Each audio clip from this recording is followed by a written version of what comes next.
अस्सलामुअलैकुम। Memons daily cooking में आपको खुशामदीद करती हूँ। मैं उम्मीद करती हूँ आप सब खैरियत से होंगे। जी तो आज की हमारी रेसिपी है बीफ हलीम। माज़रत, बहुत दिनों से मैं आपके साथ रेसिपीज़ शेयर नहीं कर सक रही हूँ, तो कुछ मसरूफ़ियत की वजह से मैं वीडियोस अपलोड नहीं कर पा रही थी। तो चले फिर स्टार्ट करते हैं।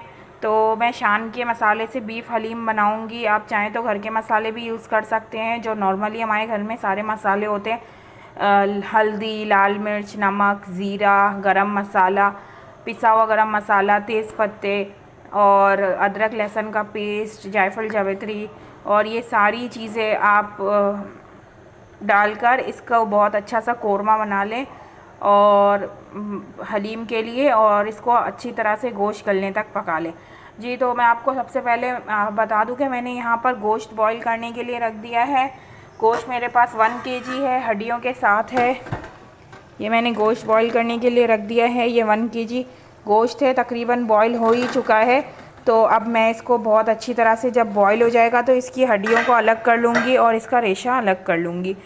तो दूसरी तरफ मैंने 3 अदद प्याज दी हैं, जिसको मैं स्लाइसेस करके मैं ब्राउन प्याज करूँगी, और थोड़ी सी प्याज मैं ऊपर गार्निशिंग के लिए निकालूँगी और थोड़ी सी मैं इसी कोरमे में रहने दूँगी। तो अब मैं आपको हलीम की चीज़ों का बता देती हूँ। जैसे आप बहुत सारी क्वांटिटी में हलीम बनाना चाह रहे हैं तो आपको किस तरह का रेशो लेना होगा कि आपकी बहुत अच्छी सी हलीम बने, बिल्कुल देगी हलीम बने।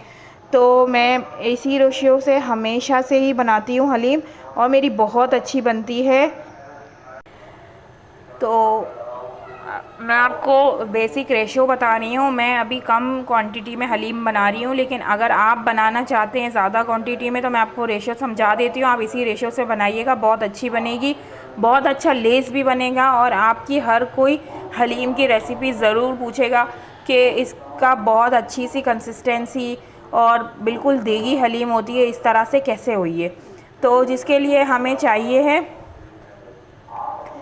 अगर आप मैं आपको बेसिक सा रेशो बता रही हूँ, फिर मैं आपको अपनी क्वांटिटी बताऊँगी। अगर आपने गेहूँ लिया है, गंदम, जो साबुत गंदम होते हैं, वो अगर आधा किलो लिए हैं तो आप इसके आधे आप ले लेंगे मिक्स दालें। मिक्स दाल कौन सी होती हैं? इसमें ये मसूर की दाल है, अरहर की दाल है, और मूंग की दाल है, और चने की दाल है, और तूर की दाल है। अरहर की और तूर की एक ही दाल होती है शायद, और ये माश की दाल है वाइट कलर की। ये सारी दालें हैं इसमें। आप चारों दालों को देख लें, एक मसूर की है, एक माश की है, एक तूर की है, और एक मूंग की दाल है। तो तूर की दाल इस तरह की होती है, या इस तरह की होती है, और माश की दाल है। और इसके अंदर चने की दाल भी मिक्स है, लेकिन इसमें आप 4 दालें लीजिएगा और चने की दाल का रेशो अलग मैं बताऊंगी। तो आधा किलो अगर आपने गंदम लिया है तो इसका आधा आपको मिक्स दालें लेनी है। फिर जितनी मिक्स दालें ली हैं उसका आधा आपको चने की दाल लेनी है। यानी आपने आधा किलो गंदम लिया है तो इसका आधा हो गया, 1 पाव आपने मिक्स दाल ले ली।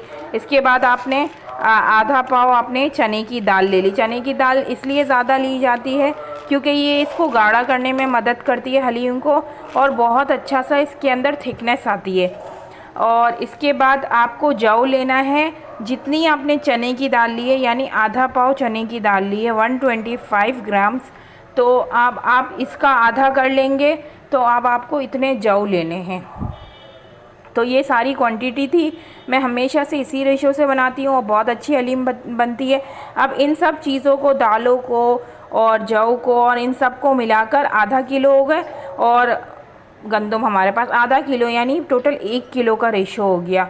अगर आपको समझ में नहीं आ रहा है तो आप कमेंट में पूछ लीजिएगा, मैं आपको बता दूँगी। और इसके अंदर मैं बोटी वाला गोश्त लूँगी 1 केजी। 1 केजी मैं गोश्त लूँगी। अभी मेरे पास हड्डी वाला गोश्त है 1 केजी, उसके अंदर हड्डियाँ निकल जाएंगी तो ½ केजी मेरे पास गोश्त रह जाएगा। तो आपको इस रेसिपी में जो मैं आपको समझा रही हूँ, ½ केजी गंदम के साथ, तो उसमें आपको 1 केजी बोनलेस बीफ लेना होगा। बीफ, मटन, जिसमें भी चिकन आप बनाना चाहें, बोनलेस लेना होगा। तो ही आपकी बहुत अच्छी सी हलीम बनेगी। तो चलिए मैं आपको अपना रेशो बता देती हूँ। मैंने अभी 1 पाव गेहूँ लिया है और इसको मैंने बॉईल करने के लिए रख दिया है। और ये मैंने आधा पाव ये दालें ले ली हैं। ये सारी दालें मिक्स हैं। इसमें चने की दाल मैंने थोड़ी ज़्यादा ली है, बाकी दालें आधी चने की दाल है, यानी आधी मिक्स दालें हैं। आपको जो मैंने रेशो समझाया है उसी हिसाब से। और मैंने इसके अंदर 4 टेबल स्पून जौ लिया है, क्योंकि मेरी क्वांटिटी कम है हलीम की और मेरा रेशो भी कम है गेहूँ का। 1 पाव गंदम है मेरे पास, तो फिर मैं उसी हिसाब से आपको बता रही हूँ। और मैंने बीफ ज़्यादा इसलिए लिया है क्योंकि बीफ के अंदर मैं हड्डियों वाला गोश्त लिया है। बीफ मैंने हड्डियों वाला लिया, आपको नज़र आ रहा होगा। तो इसके अंदर से सारी हड्डियाँ निकल जाएंगी, तो फिर ये हाफ़ kg रह जाएगा, यानी आपको डबल क्वांटिटी मीट की लेनी होगी। तो चलिए अब मैं स्टार्ट करती हूँ। मैंने ये जौ और गंदम को पूरी रात भिगो दिया था। अब मैंने इसको बॉईल कर लिया। ये देखें बहुत अच्छा सा बॉईल हो गया। अब मैं इसे ठंडा कर लूँगी और ये सारी जो दालें हैं मेरे पास, इन सबको मैं वॉश करूँगी और अब मैं इनको बॉईल होने के लिए रख दूँगी। जब ये बहुत अच्छी सी दालें गल जाएंगी अच्छी तरह से, फिर मैं गंदम और दोनों को ठंडा हो जाएगा, इसके बाद मैं इसको ग्राइंड कर लूँगी। ग्राइंड करके फिर आगे क्या करना है, मैं आपको कोरमा किस तरह से बनाना है वो आपको बताती हूँ। यहाँ पर मैंने गोश्त के अंदर लहसुन अदरक का पेस्ट डालकर इसको बॉईल करने के लिए रखा है और मैंने कुछ भी नहीं किया है, नमक भी नहीं डाला है, क्योंकि हलीम के मसाले में नमक होता है। तो चलें फिर स्टार्ट करते हैं। मैं आपको ये दालें बॉईल करके और इसको ठंडा करके फिर इसको ग्राइंड करती हूँ और गंदम को ग्राइंड करती हूँ, फिर आपसे मिलती हूँ। और इन प्याज का स्लाइस करके इनको ब्राउन कर रही हूँ। तो ये मेरे पास 3 अदद प्याज हैं बड़े साइज़ की, इसको मैं बारीक बारीक स्लाइस करके इसको ब्राउन करूँगी। और बाकी जो हलीम के लवाजमात हैं वो आपको पता है कि चाट मसाला है, धनिया है, हरी मिर्चें, अदरक है, लीमू है और लाल प्याज है। तो वो सब चीज़ें आप अपनी मर्ज़ी के हिसाब से ले लीजिएगा। तो चलें फिर आपको बताती हूँ किस तरह से हमें इसका कोरमा बनाना होगा। जब ये दालें ग्राइंड कर लूँगी फिर आपसे मिलती हूँ।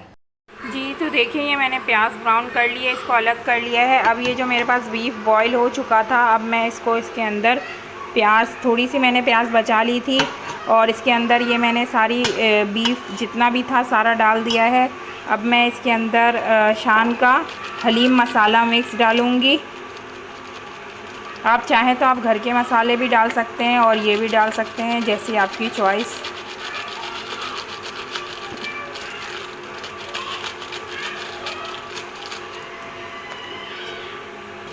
मैं इसे मिक्स करूँगी और इसकी यखनी डालकर इसको भूनूँगी और इसको पकाऊँगी। फिर इसकी हड्डियों को अलग कर लूँगी और बीफ इसी के अंदर रहने दूँगी, रेशा कर लूँगी। तो चलें फिर मैं आप इसको भूनती हूँ, फिर आपसे मिलती हूँ। जी तो देखिए मैंने आपके सामने कोरमा बना लिया था हलीम का। अब मैंने इसकी ये हड्डियों को अलग कर दिया है और बोटियों का इस तरह से रेशा कर दिया है। ये देखिए बिल्कुल बारीक इस तरह से, इतना आप गला लें कि ये बहुत अच्छी सी रेशा रेशा हो जाए। अब इसके अंदर मैंने इस कोरमे के अंदर ये सारा गोश्त डाल दिया था और ये जो मैंने दालें और गेहूँ आपके सामने बॉईल किए थे वो सारे मैंने ग्राइंड कर लिए हैं। इस तरह से जग के अंदर मैंने ये सारे ग्राइंड कर लिए हैं और अब मैं इसको अच्छी तरह से मिक्स करूँगी। अगर घोटना है आपको तो आपके पास वो घोटने का जो होता है लकड़ी का, आप उससे भी घोट सकते हैं हलीम को, वरना तो यूँ आप चम्मच की मदद से आप इसका रेशा बना लेंगे तो बहुत अच्छा रेशा हो जाएगा। तो चले मैं इसको पानी डालकर पकने के लिए रखती हूँ। एंड में इसके अंदर हल्दी कम लगी तो हल्दी डालूँगी और थोड़ा सा गरम मसाला शामिल करूँगी।